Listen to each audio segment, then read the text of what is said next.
So I kind of want to start with creativity, and just the idea of you working with Lincoln. How much time do you get to spend in the summer just being in the lab, coming up with some of the crazier stuff that we see? He stands out so much for that. But what's it like working with him and that process? Well, I think the lab is very mobile. It tends to pop up wherever he's at, and whenever a thought comes to his head, and he's one of those guys who'll be like, hey, I was thinking about this play. What do you think if we did this, or if we get this coverage? Should we adjust? Should this be our adjustment? So I mean, it's always funny to sit in there and watch film with them at times and see he'll draw something. I'm like, how did you get that? But it's also kind of rewarding because it's you're working with somebody that's gifted and was born to do what they're doing. So you say the lab is mobile. Does it also run 24 hours?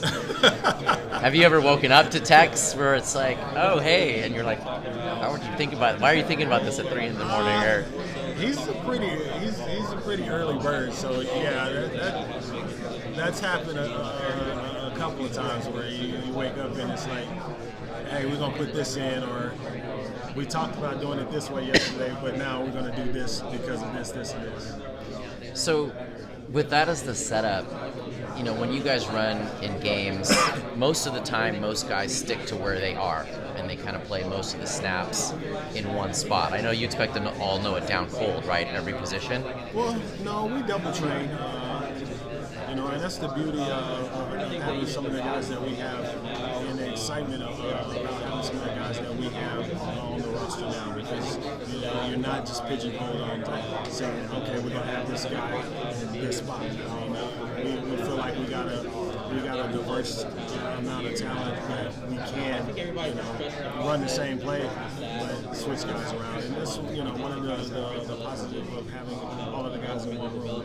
So now when you install stuff, it's everybody's hearing everything, as opposed to in years past it's okay, this group of guys have been in this room, this group of guys have been in this room, and you devote most of your time on the installation piece of what's going on that particular area. Now everybody hears everything, so it's easier to make those adjustments. So given the room, it's not crazy to think that we could see Zachariah in multiple different places, Deuce in multiple places. Like you guys feel a little more free to do that this year. Is that fair to say? That will be a healthy piece of the plan. I wouldn't be shocked if you're sitting back watching the game and you're like, oh, okay, well, he lined up here, now he's here. I mean, but if you go back and you look at us, we've done it with players in the past. You saw Jordan Addison kind of move around all over the place. You saw Taj kind of move around last year all over the place. So we've done it with a variety of players. And then just the last thing for me, you guys have heard and we've talked a lot about what you have to do to be ready for the Big Ten.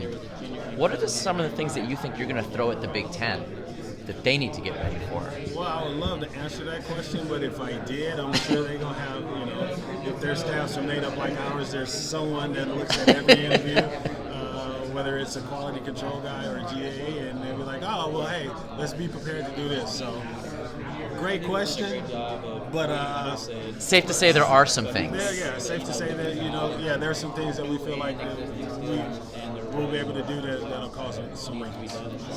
We just talked about